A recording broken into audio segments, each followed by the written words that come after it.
"Don't worry, Enforcer. You can count on us," one of the senior members replied so that everyone could hear. The rest of them stood up and shouted, "Yes!"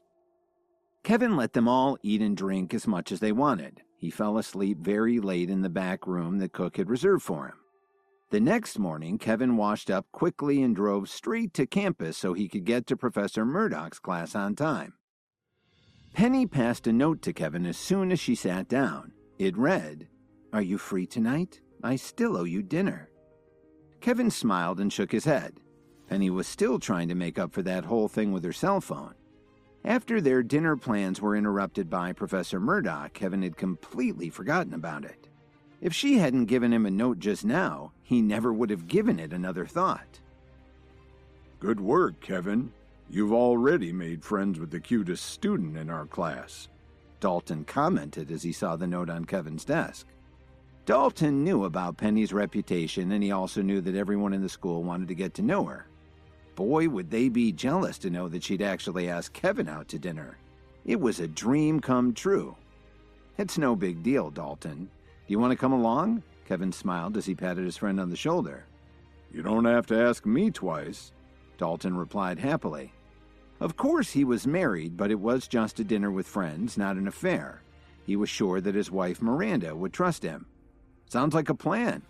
Kevin wrote back to her very casually, "I'm free this evening, but I want to bring Dalton along too." Penny opened up the note and took a look at it. She quickly scribbled a reply and handed it back to Kevin. "That's up to you." The way she saw it, it was just a meal. It would be nice to have an extra person along. Just then, a woman walked into the room and went to the podium and put her briefcase on the table. Some of the students had noticed her in the halls, but nobody said anything inappropriate after what they saw happen to Chase Rogers on the first day of class. "Hello, everyone. I'm Professor Wendy Colt, your medicinal herb instructor. I'm in charge of teaching all of you how to concoct pills and make herbal medicine. Today, I'll take you to the pill room to take a look at our facilities. I'll also give you a sample pill while we're there," Professor Colt explained in a very professional tone. "Professor Colt, does this mean that the school still believes in concocting pills?" one of the students asked her hesitantly.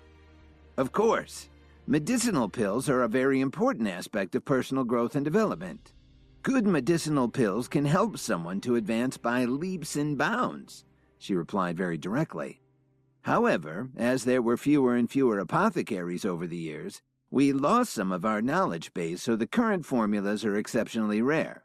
The preparation techniques that you will learn have been developed over the past several decades, from piecing together what information we had left, combined with modern pharmaceutical techniques.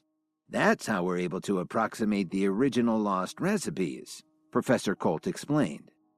"So even though they're not exactly the same as the pills of the past, we like to think that they're even better," Professor Colt boasted as she led the students out of the classroom. Most of these students had only seen a few herbal meds in their lifetime. Now they found out that they'd be able to learn the secrets of pill concoction. How could they not be excited by this? A few minutes later, they arrived at the science building and headed into the pill room. The enormous space was lined with exotic plants, and there were long tables running from one end of the room to the other.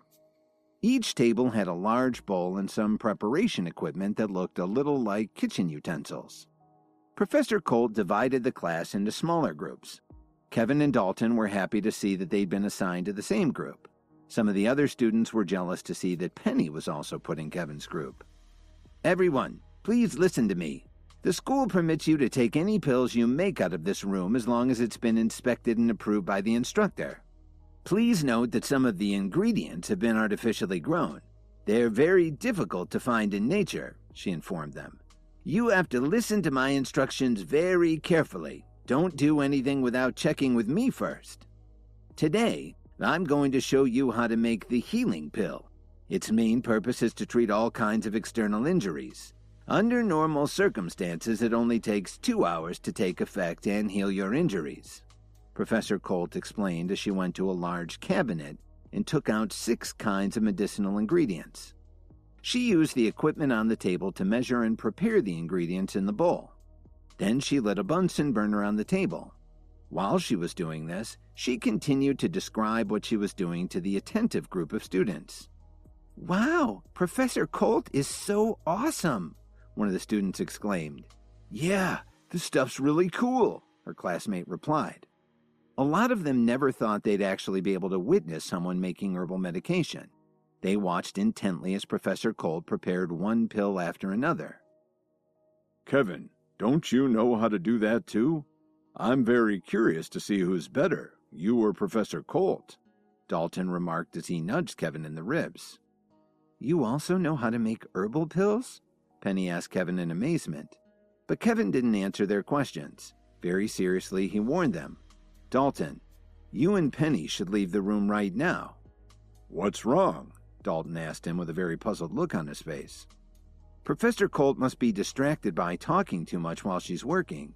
She just missed an important step and the bowl is going to explode in less than 5 minutes," Kevin quickly explained. They had to do something, and quickly. Please subscribe to the Pocket FM YouTube channel and press the bell icon for instant notification. Check out our channel for more such exciting shows.